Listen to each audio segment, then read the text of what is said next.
Abraha काबा से इतनी नफरत क्यों करता था? ये 60,000 फौज लेकर काबा पर हमला कर दिया, क्योंकि काबा पूरे अरब के लिए एक मुकद्दस जगह बन गई थी। पूरे अरब से लोग मक्का इबादत के लिए आते थे, जिससे चंद लोग बहुत पैसा कमा रहे थे। अब्राहा को इस बात से बहुत गुस्सा आया कि ये गरीब मक्का वाले, ना तो इनका कोई बादशाह है, ना तो कोई इनका गवर्नमेंट है, ये क्यों पूरे अरब का सेंटर बन चुके हैं। उसने हमले से पहले यमन की कैपिटल सबा में बहुत बड़ा चर्च बनवाया ताकि लोग काबा को छोड़कर उसके पास आए, लेकिन यह प्रोजेक्ट पूरी तरह से फ्लॉप हो गया। उसके बाद अब्राहा के पास सिर्फ एक ऑप्शन बचा, किसी तरह काबा को गिराया जाए। अब्राहा किसी बादशाह के घर में पैदा नहीं हुआ था। ये रोमन एम्पायर के एक छोटे से शहर से एक छोटे से बिजनेसमैन के यहाँ एक नौकर था। असल मसला यह था कि यमन और हफ्सा की लड़ाई बहुत अरसे से चल रही थी, क्योंकि Yemen is dominated by juice यहूदी और हफ्सा में सारे क्रिश्चियन ही रहते थे, तो क्या ही होना था।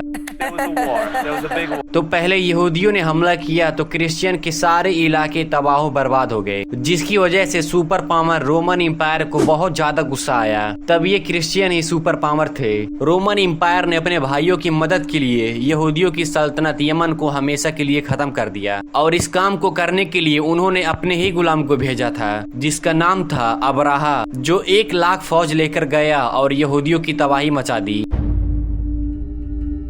इस चीज के बाद अब्राहा और स्ट्रांग हो गया और उसने यमन को अपने शहर से ही अलग कर दिया। हफ्सा के बादशाह को इस पर बहुत ही गुस्सा आया और एक बार फिर उसने फौज भेजी, लेकिन इस बार अब्राहा के खिलाफ अपने ही जेंडर को कत्ल करके अब्राहा के सामने पेश किया और अब्राहा के फौज में शामिल हो गया। इसके बाद अब्राहा पूरे शहर का सबसे ताकतवर बादशाह हो गया और पूरे अरब में उसका इन्फ्लुएंस फैलने लगा। सिवाय एक चीज के, हर साल पूरे शहर के लोग मक्का के तवाफ के लिए आते थे। तो अब्राहा ने सोचा इसमें कौन सी बड़ी बात है, हम भी एक बनवा देते हैं। तो उसने अपने ही कैपिटल में एक आलीशान चर्च बनवाया, जिसको उसने पूरी दुनिया के हीरे जवाहरात से भर दिया। ये बिल्डिंग पूरे अरब में सबसे ज्यादा आलीशान और खूबसूरत बिल्डिंग बन गया। अरबियों ने इससे पहले ऐसी कोई चीज नहीं देखी थी, लेकिन कोई भी इसकी इबादत के लिए नहीं जाता था, सब उसी पुराने काबा की तरफ जाते थे। इतना सब कुछ करने के बाद भी अब्राहा फेल हो गया, तो उसके पास सिर्फ एक ही ऑप्शन बचा।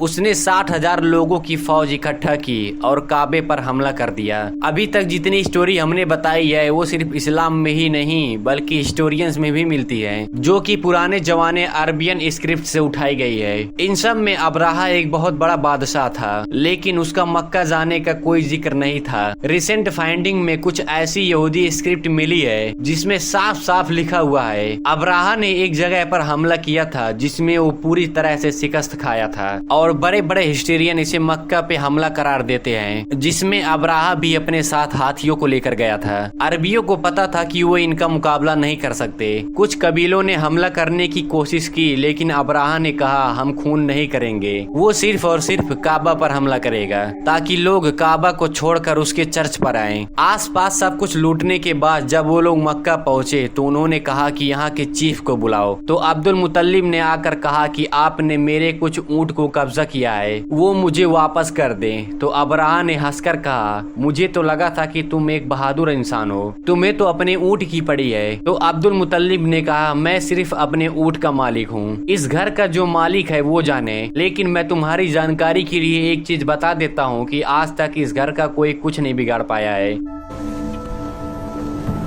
अल्लाह। अगले दिन अब्राहा ने अपनी फौज को हुक्म दिया, लेकिन उसकी हाथी आगे नहीं बढ़ी और बहुत कोशिश के बाद भी वो वहीं की वहीं खड़ी रही। उस वक्त आसमान से कुछ परिंदे आए और हर एक के मुंह में पत्थर था।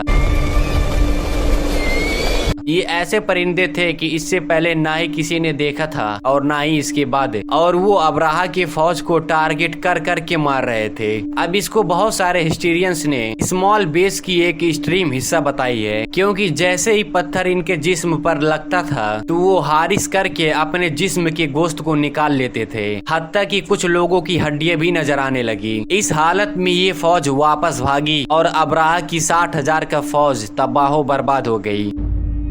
मक्का की कुरैश की यह फतह पूरी अरब में फैल गई और कुरैश नए बादशाह की शक्ल में सामने आए। इस वाक़े के बाद पूरे अरब के लोग लाखों में काबा की इबादत करने आते थे। मक्का में वकास का अजीमो शान मेला भी लगने लगा। मक्का वालों की दौलत डबल ट्रिपल बल्कि आसमान छूने लगी। लेकिन इस साल ईरान के सबसे बड़े टेम्पल में जो आग सालों से जल रही थी वो बुझ गई और उस दिन मक्का में एक यतीम बच्चा पैदा हुआ जिसका नाम था मुहम्मद।